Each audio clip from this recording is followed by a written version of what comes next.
points for us, Sean, over the first 2 days? No, I think we've been about the same as we started. Nothing significant. Just your thoughts on regular development? Yeah.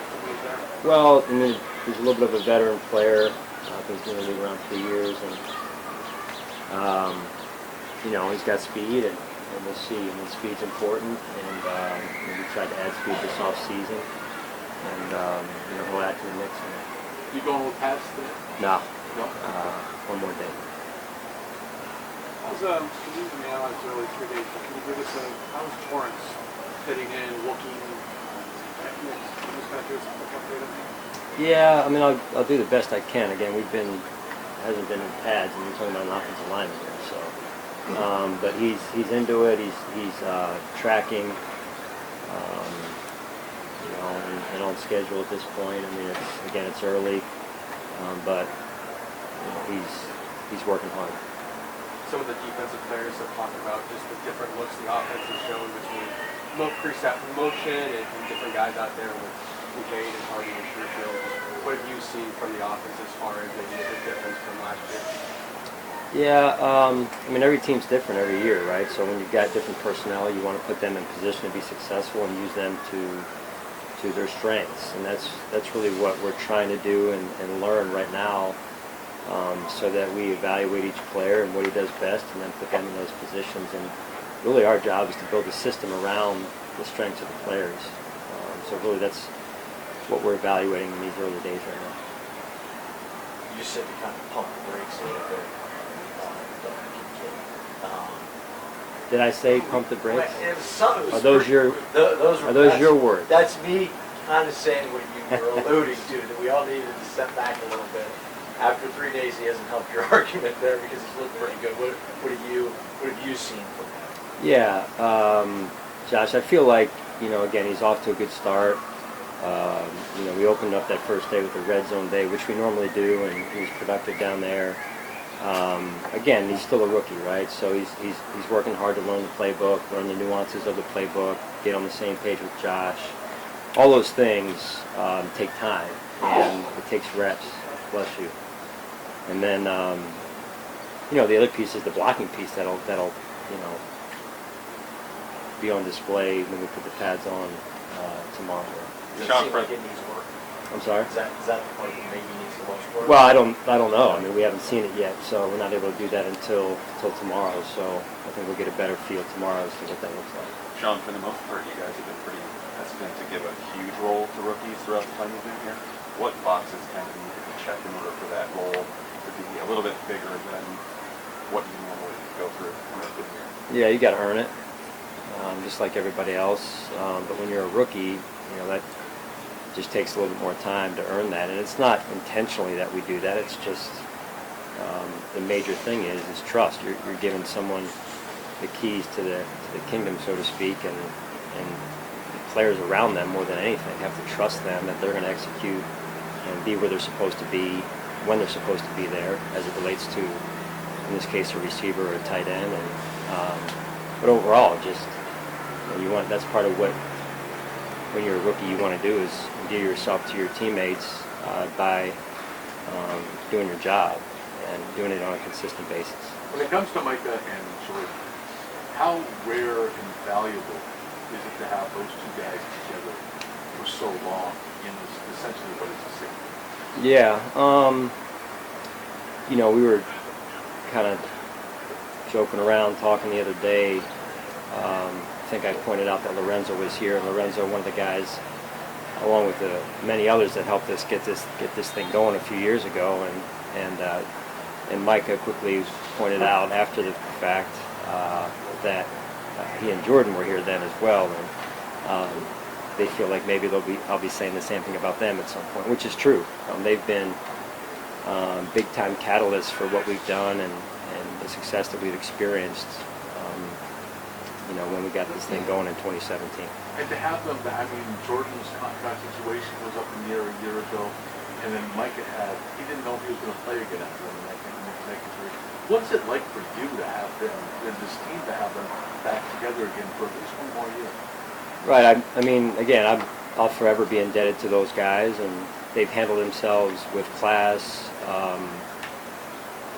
You know, they're leaders on our football team because of the way that they've handled themselves, and you know, they're passionate about the game, regardless if it's here or not. They're passionate about football. They're passionate about being the best that they can be on the field and off the field, and it's been a joy to watch them grow as men, and you know, now they've handled their families and life at home. Sean, you talked. Go ahead. What type of player and person is Kingsley Johnson? He has an interesting story. Being born and raised in Nigeria and coming over to the United States. He has makes a lot of sacrifices in order to try and make his dream of making an NFL roster come true. Right. You know, pretty, I don't want to say unique, but different story for sure.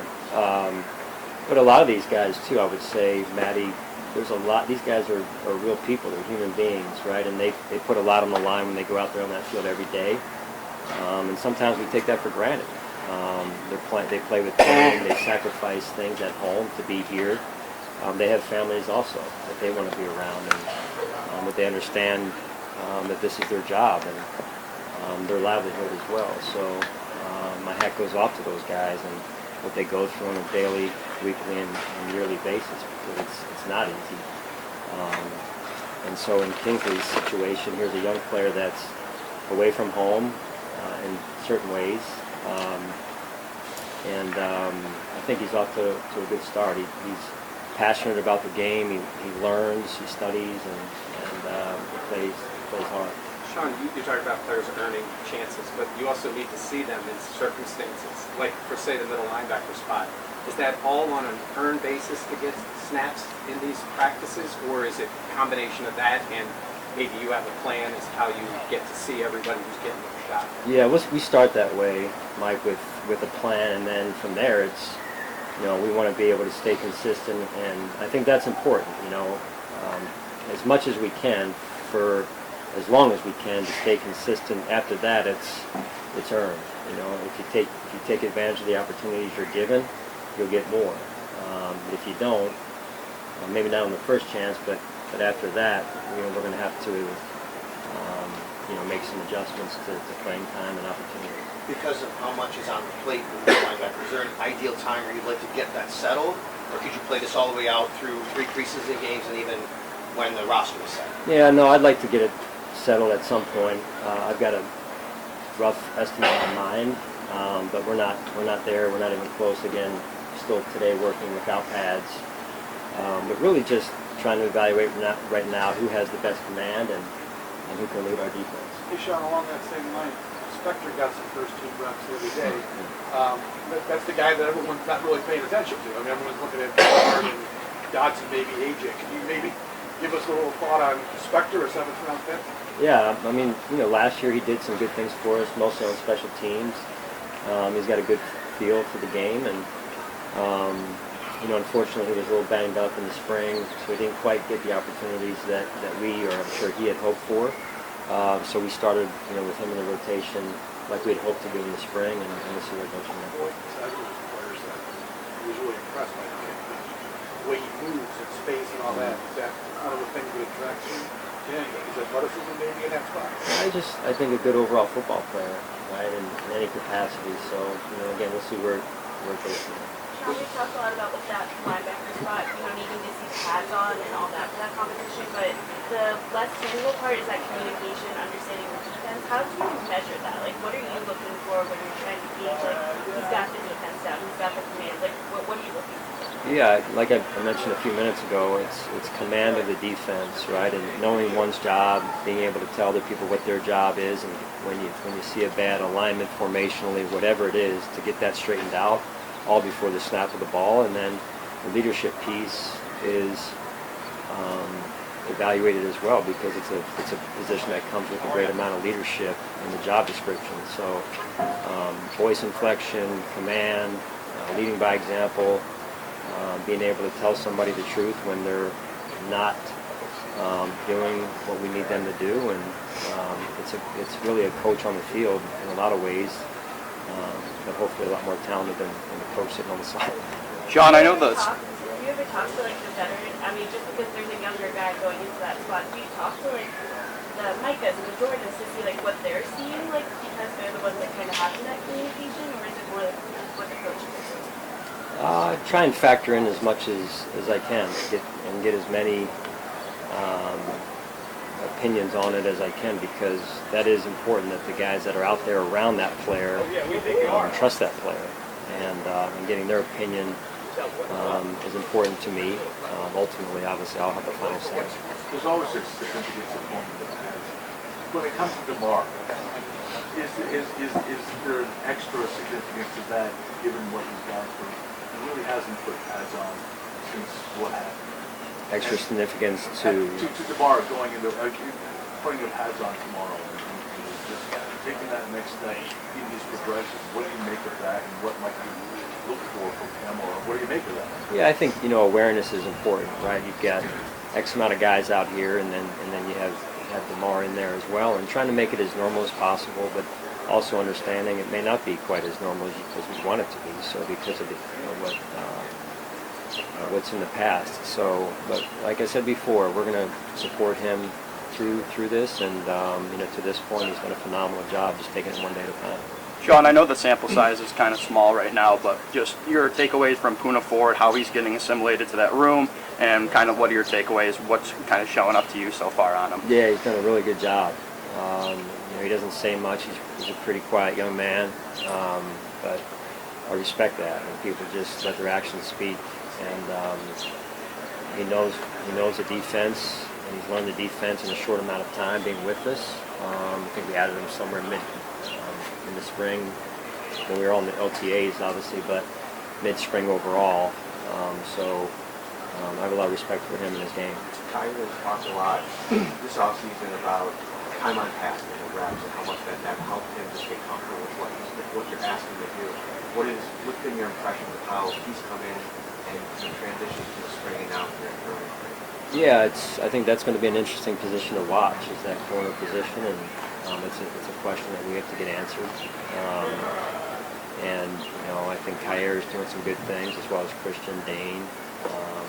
So I think that battle will continue, and I'm excited to watch it unfold. A few days ago, there was a time of practice when Davis was down. He was straight up to his feet. Seems pretty confident in me. But where do you see him on the timeline of getting back, being shut down? Yeah, I mean, we all know, even though I don't think any of us are doctors, myself for sure, I'm not a doctor, the first year coming off an ACL is, for as long as I've been around it, is, there's going to be challenges, and my hat goes off to Trey and the way he pushed through those, because it's a mental challenge sometimes as much as a physical challenge in terms of just the resiliency it takes to day after day after day not only get yourself ready to play, but also rehab, continue to rehab your knee.